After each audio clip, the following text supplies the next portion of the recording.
Hey folks, welcome to the 30 Days to Learn Adobe After Effects course. My name is Vincent Nguyen, and today in this lesson we're going to be discussing about the type tools within Adobe After Effects. So as some of you may have already noticed, the type tool is a little icon up here with the T on it, and you can use this tool to type stuff.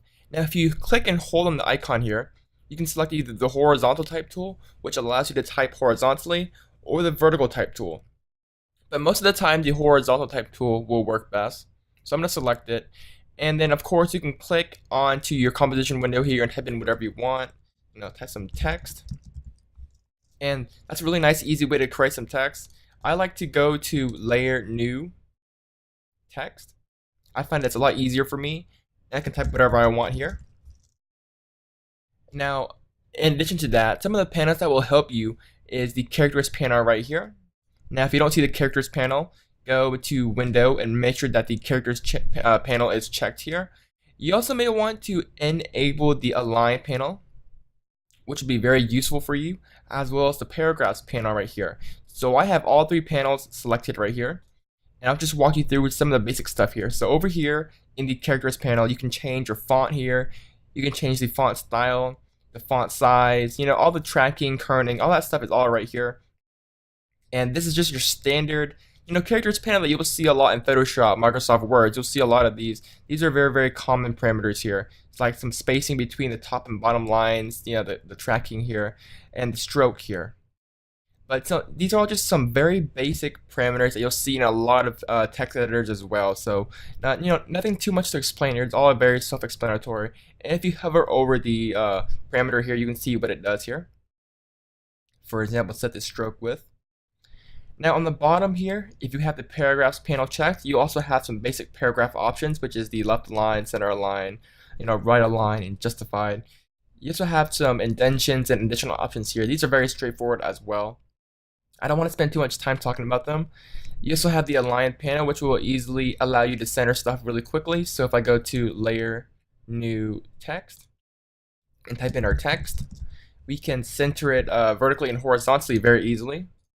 So this is a really nice, handy panel to have open when working with text. But enough about those basic stuff. I want to get into the real fun stuff, which are the animators for text, such as the tracking and stuff like that. So when you create a new text layer here, let me just delete this current one here and turn this one on, our fun text here. Now, when you have a text layer, you have a lot of additional options that are kind of hidden to you until you toggle them down. So I'm going to make some room, and I'm going to change the zoom to fit, and I want to explore some of the animators with you in text, and these are really, really fun, and these are where you can get pretty fancy and create some pretty nice text animations here. So we have our text layer right here. I'm going to toggle down the options. You'll see that we have tons and tons of options here. First, you'll see text, transform, and material options. We'll focus on text for this lesson.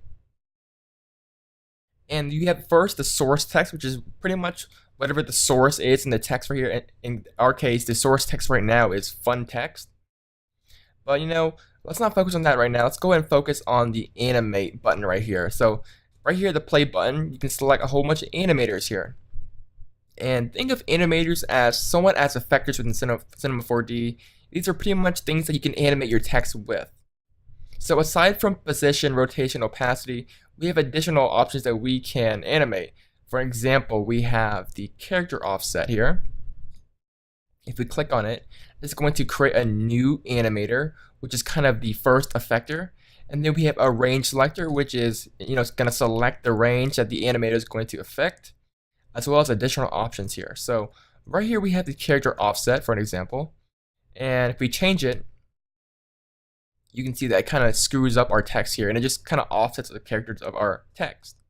And that's pretty cool. And when you do that, it's going to affect the whole text right here. But if you go into the range selector here, we can actually select the range in which the animator is going to affect our text. So right now, the starting point is 0% to 100. So that means that it's going to affect all 100%.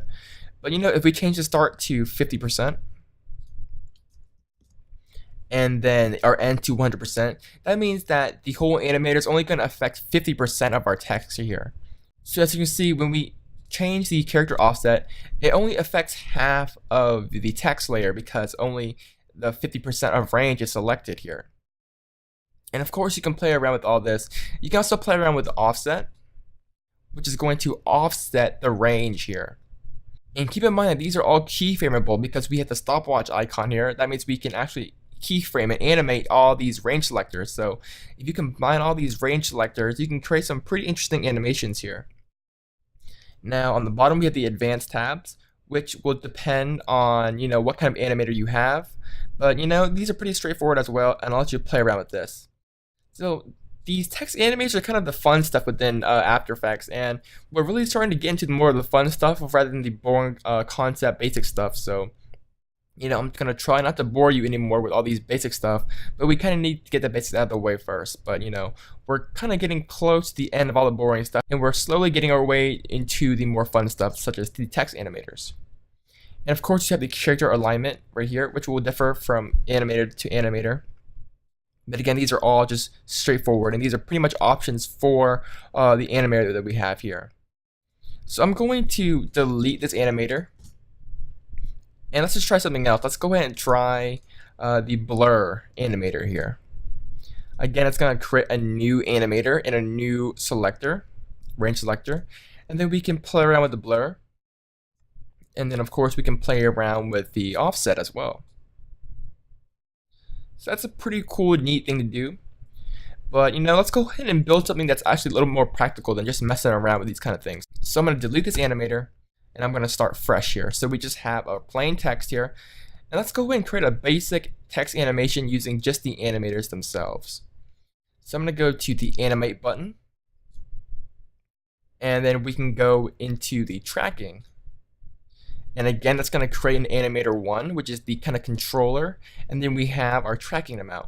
Now, notice here we have an add button next to our animator 1. You can actually add multiple parameters into one animator. So for an example, I have the tracking amount. That's one parameter that I can animate here. We can also add, a blur property, and that's going to add the blur into our animator 1. So now our animator 1 controls not only our tracking, but also our blur. And then we can also add additional properties as well, but I think you get the point. Now selectors are a little bit different. Selectors are kind of like range selectors, except they're a little bit more specific. So for an example, we have the range selector right here, which is the same thing as our range selector number 1 here. You saw the addition of selecting a wiggly selector, which kind of wiggles around your selection. So it's not very constant. It's not really going to stay the same. It's going to be wiggling around your range. So it's kind of like adding evolution or adding randomness to your range. So, and you can play around with that later. And then we also have the expression, which is a little bit more complicated, which we'll talk about a little bit later in future lessons. But these are selectors, and these are kind of the same thing as these selectors here. And properties are parameters that you can add to our animator, which will affect our text layer right here.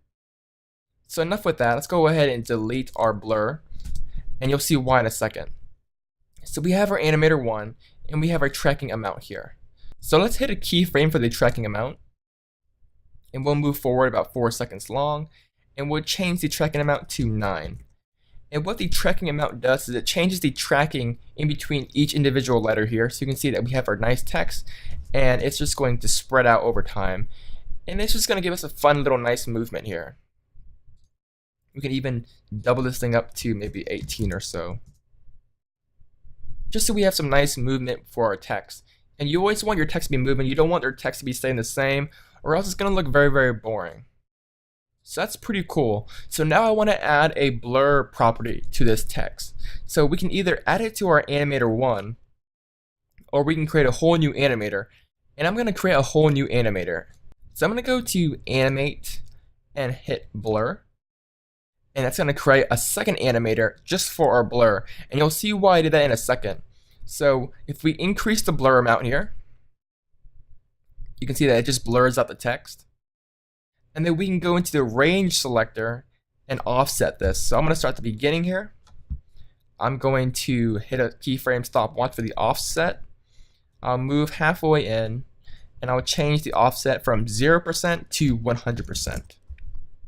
So that way we have our nice tracking, and we have our nice blur animation here.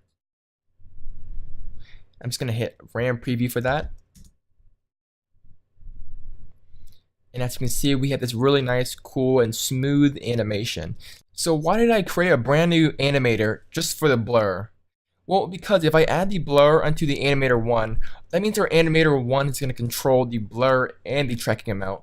And I want to separate those two for, easier navigation. And maybe I don't want the range selector to affect the blur, because in this case, we used the range selector for our blur, but we didn't use it for the tracking amount. And I don't want to get those two mixed up. I don't want to get those two, interfering with each other. So I just created a brand new animator to control the range selector as well as blur separately, so we have more fine control. Of course, you have the addition to add a second selector for the blur, but that's just more complicated, and I just wanted to create two separate animators for two separate animation properties. So we can click on this animator 1, press enter, and we can rename this tracking animator, and then we can call animator 2 blur animator.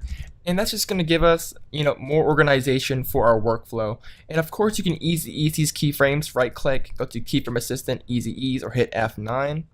And that's just going to ease things in a little bit, make them a little bit more smoother. Just like that. So just like that, we created a really basic animation just using the animators within text.